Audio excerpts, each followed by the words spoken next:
Hello ladies and gentlemen, this is Jamel from Fantasy Life, and if you like this video, make sure you like, subscribe, favorite, all that good stuff. Let's get into the video. Today, we are going to be looking at the Mortal Kombat 11, the Aftermath Awards, as well as Apex Legends Season 8 Mayhem launch trailer, and just kind of be giving our impressions on the fly.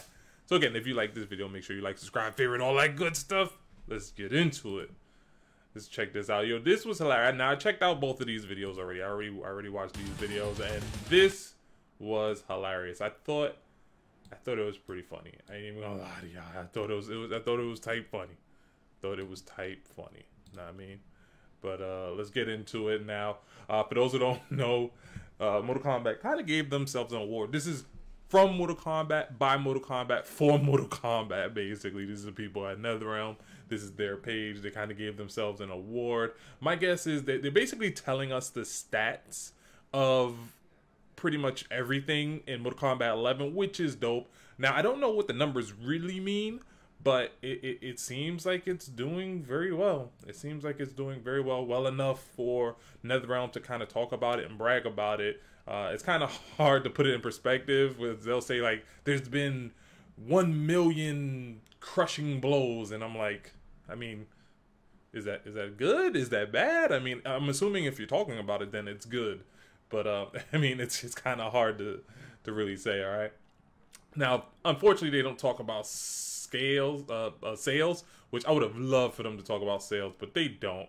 But we're gonna break this down. We're gonna probably be pausing, rewinding, because some of the stuff is actually pretty funny. Melina kills it with the awards, yo. She straight up cleans up like The Last of Us Part 2 in the Game Awards for 2020.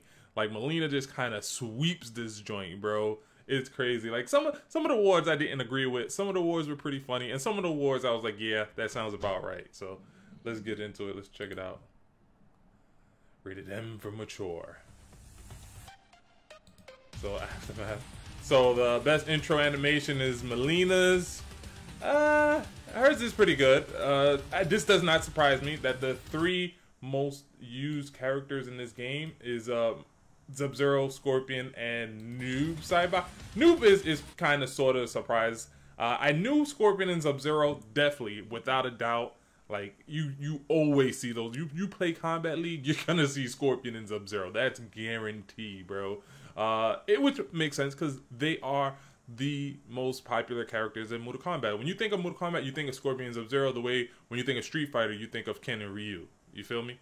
And the irony is Noob Saibot, which kind of makes sense, because Noob Saibot is the original Sub-Zero. So basically, it's like 2 Sub-Zeros and 1 Scorpion right there. Because Noob Saibot is the original Sub-Zero. So that's actually pretty interesting that basically Sub-Zero and Scorpion are the most used characters, because Noob is a former Sub-Zero.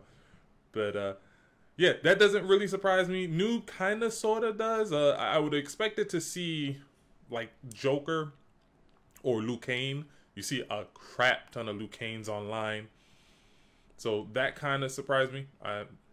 But hey, I mean, Noob is very popular. He is a very popular character. They need to start putting him in every game. Stop leaving my boy Noob Saibot out, man.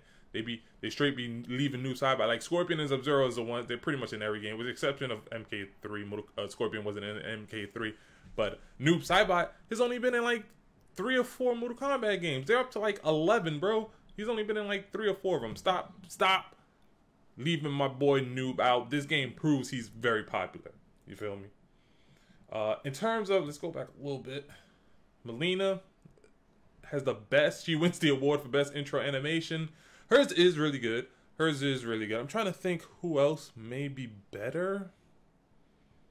If you guys can think of anybody else who would be better, leave it in the comments below. I'm curious to know what you guys think, because I can't think of anybody else who's actually would be better. So most rage-inducing character, Scorpion, of course. That's no surprise. Scorpion is extremely rage-inducing. Let's actually slow this down, because it's actually moving pretty quickly. So we're gonna do that, and we'll do.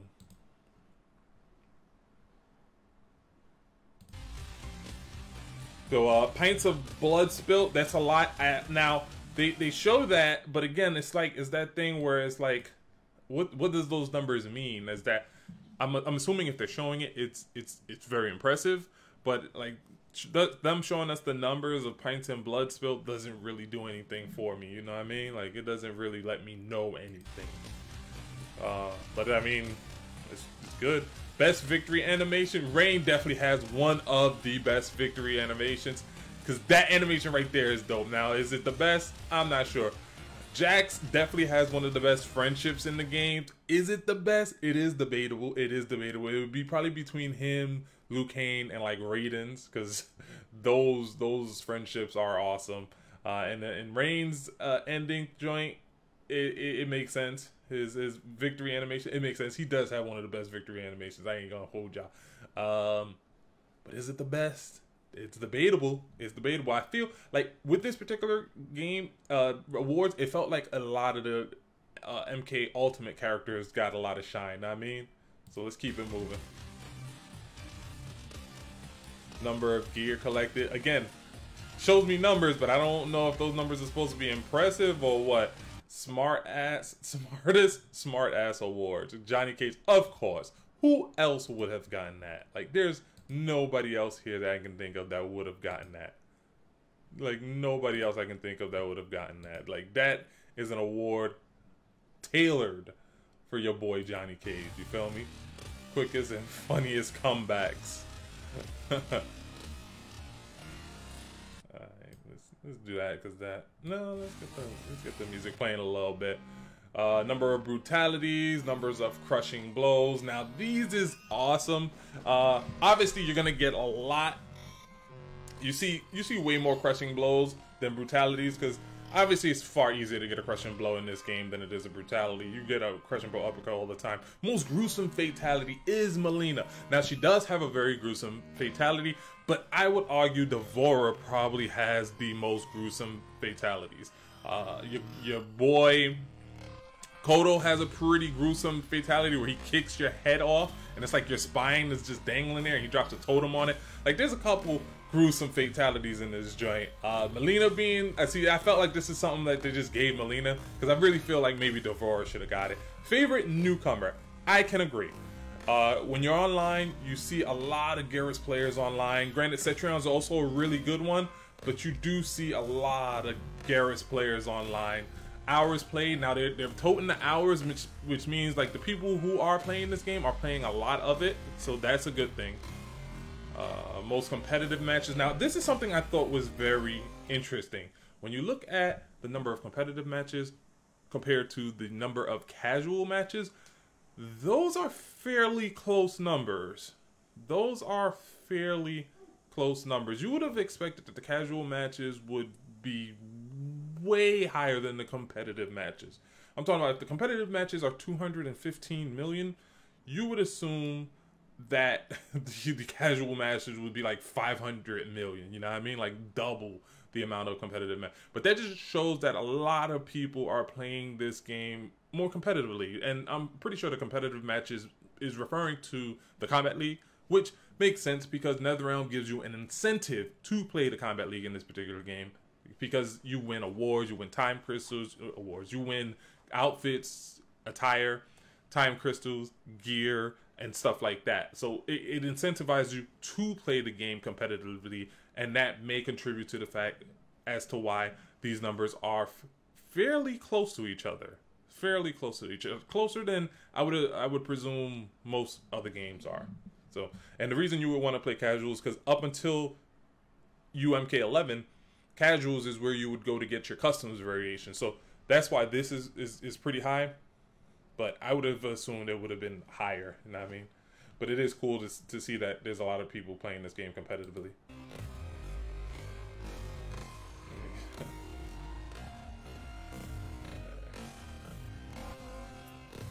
Get it. Most difficult fatality. Now, this doesn't apply for me. I have so many easy fatality trophies. I just easy fatality everything. So this does not apply. I don't play Joker, so I wouldn't know. I wouldn't know. I do see people use this fatality, but again, they could probably be using the easy fatality token. Fan favorite Indidian. Now, Rain is definitely a fan favorite.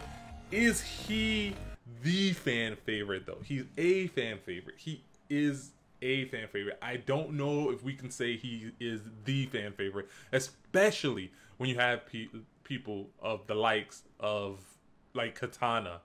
You have Melina, who is technically a Dinian because she is made from Katana's blood. Like, she is a clone of Katana, so technically she's a Dinian. So yeah, I don't know. I would probably give that to Katana, though. I think Katana is the fan favorite Adinian, hence the reason she's pretty much in every game. But I do know for this particular game, a lot of people wanted Rain in this game, and thus NetherRealm delivered and gave us Rain. Even though we had to pay for him again, people were happy to pay for Rain again, honestly speaking, because again, fan favorite.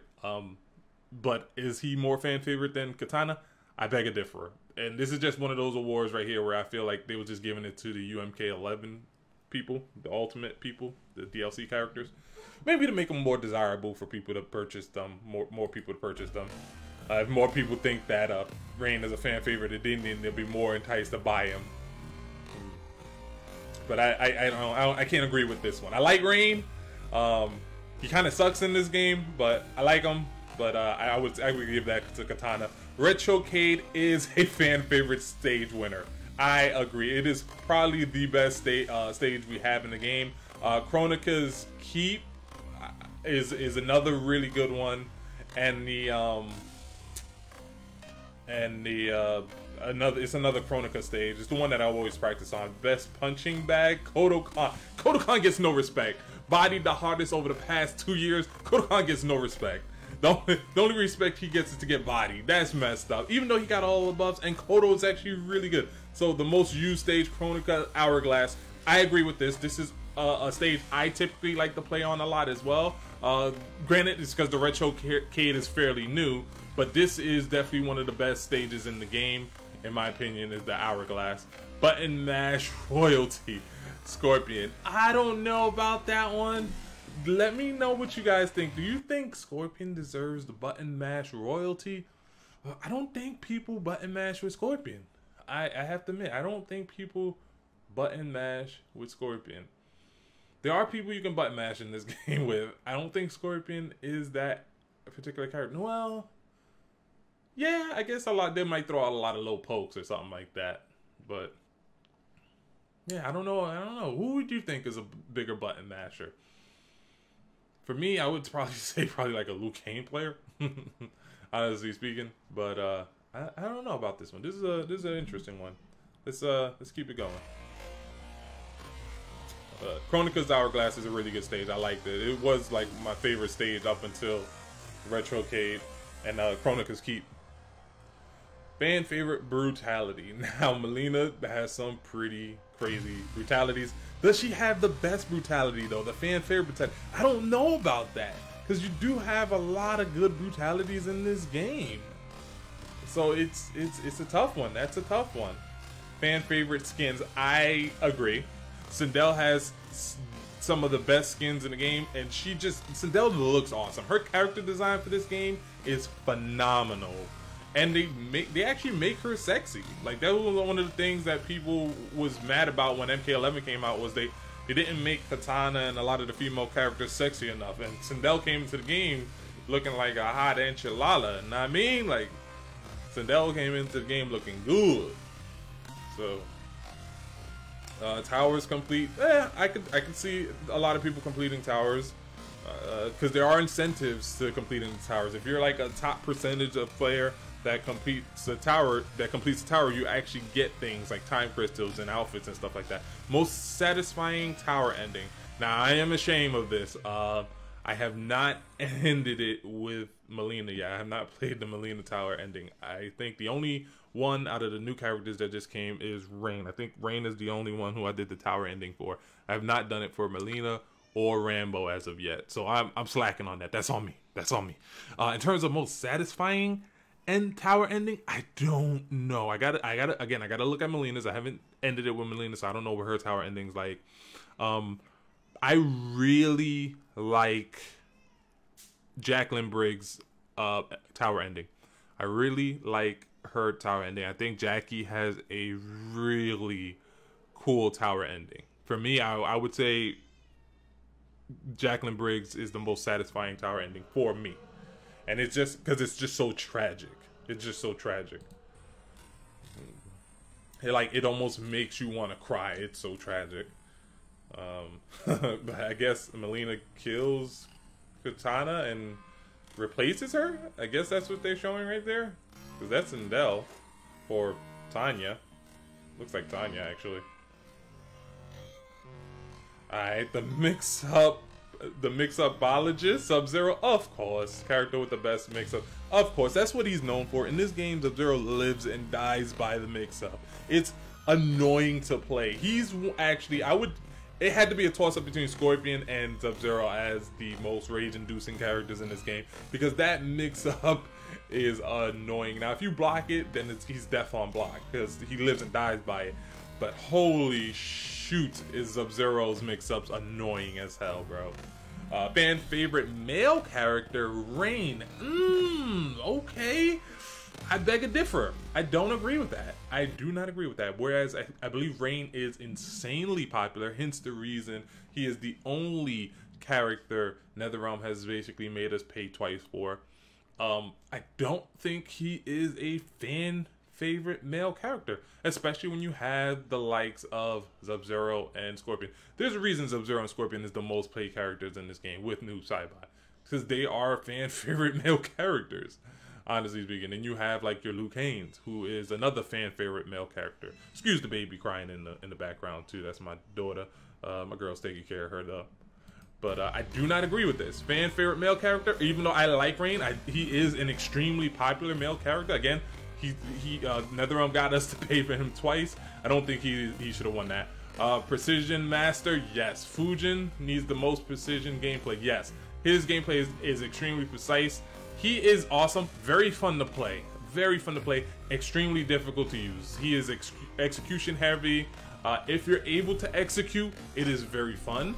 But it is very difficult to play Fujin. But again, if you can play Fujin, Fujin is a very good character. He's just very difficult to use. He's one of those characters that is very difficult to use.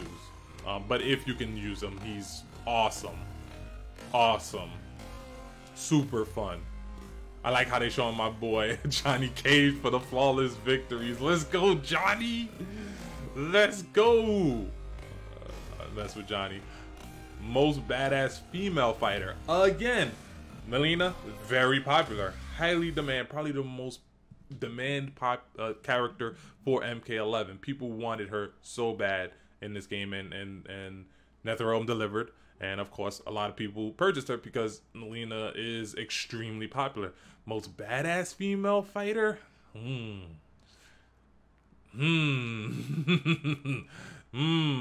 Is she? Is she? Like, is she? Because MK11 got some pretty badass female characters, bro. You got fucking Devora that's bodying people left and right. First of all, Devora bodied Mileena.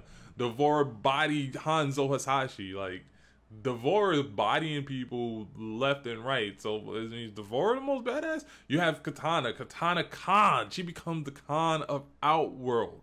Katana, is she not the most badass female characters? You have Sindel, the queen of Indinia, one of the bad guys in this game. If you played the Aftermath, you already know her and Shao Kahn stand side by side. She doesn't shadow Shao Kahn. She stands equal to Shao Kahn. So is Sindel the most badass guy?